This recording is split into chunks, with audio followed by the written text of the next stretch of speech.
is Cindy Mugnier. I am the current president of the Board of Directors of the American Morgan Horse Association. I want to talk to you about a very important matter coming up for a vote in the 2011 American Morgan Horse Association election. As you may know, the association was recently involved in a derivative lawsuit filed by Marjorie Hazelwood and others against it.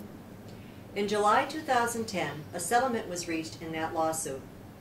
As part of that settlement, the association agreed to put on the 2011 ballot a proposal to be submitted by the plaintiffs that would allow for all directors to be elected at large and that would provide for proportional representation of professionals and amateurs on the American Morgan Horse Association board. Instead, the plaintiffs first submitted, and have now revised a couple of times, a proposal that distinguishes between show directors and utility sport enjoyment directors, and that requires an equal number of each category on the board. The plaintiffs' revised proposal will appear on the 2011 AMHA election ballot. The main criteria in the proposal for distinguishing between the show and utility sport enjoyment classes of directors involves their definition of a show horse. The proposal defines, and I quote, "A show horse is a Morgan horse with hooves longer than 4 inches, measured from the coronary band to the ground, exclusive of shoes and pads, whose competition is limited to all show classes that are judged under United States Equestrian Federation Morgan Show rules by a licensed Morgan judge."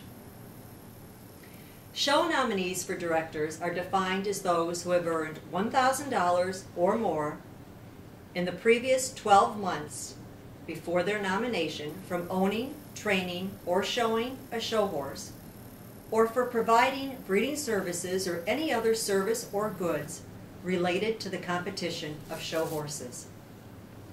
This proposal is divisive. The division of directors and candidates for positions into these categories is inconsistent with the desire to foster unity within the American Morgan Horse Association. The proposal eliminates regional representation and reduces the size of the board from 17 members to 11. At least theoretically, it is possible under the plaintiff's proposal that all board members could come from the same area of the country. The proposal could keep candidates with higher vote totals off the board, ignoring the wishes of the voters. For example, the top vote getter fills an uncategorized at-large director seat.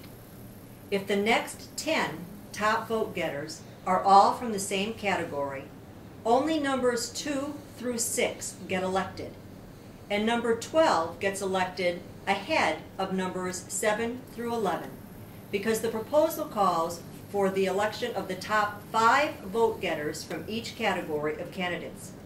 In my opinion, that's not the way our election or any election should work. The proposal will be difficult to administer and could involve the association in personal disputes, including over whether a candidate for director is properly a show or utility sport enjoyment candidate. Lots of questions may be raised. What happens if a director is elected for a 3-year term in one category, and then his or her situation changes, which causes that category to change? It could be as simple as selling a horse that is shown by someone else. What about potential candidates that might make terrific directors but who don't fit in one category or another, or who feel they don't fit in either? In a world too full of labels already, who wants to be categorized anyway? These proposed changes could cost AMHA a lot of money.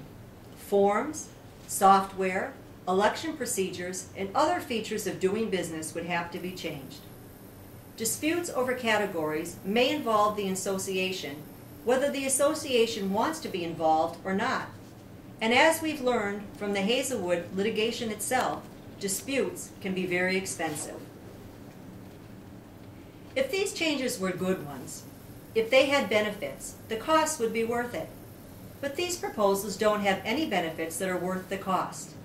In fact, the proposed changes would be harmful to the American Morgan Horse Association, and most and more importantly, to the Morgan breed. Lastly, the proposed changes are unnecessary. As a member of the American Morgan Horse Association Board, I am grateful to be reminded from time to time of my responsibility to represent all members and all aspects of the breed. I am also grateful as the current president of the AMHA Board to be able to say that the board does represent all members and all perspectives. The board is made up of different individuals with different backgrounds and experiences and with different perspectives on the breeds. Some board members enjoy showing, some enjoy trail riding, some enjoy ranching or training or merely loving their Morgan horse at home. Believe it or not, some members even enjoy several of these things. But whatever their personal interest, I have seen that each member of the board takes to heart the responsibility to serve all and to represent all that the breed means and does. I don't share the view that there is and will always be a division within the American Morgan Horse Association. We are the association of the Morgan horse and all who love the breed.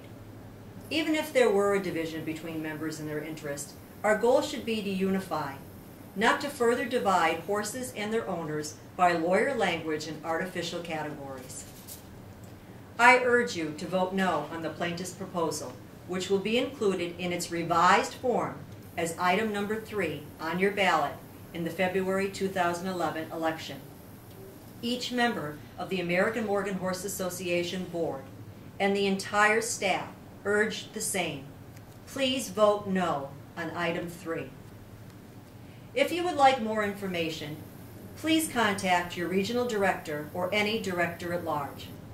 Thank you for your time.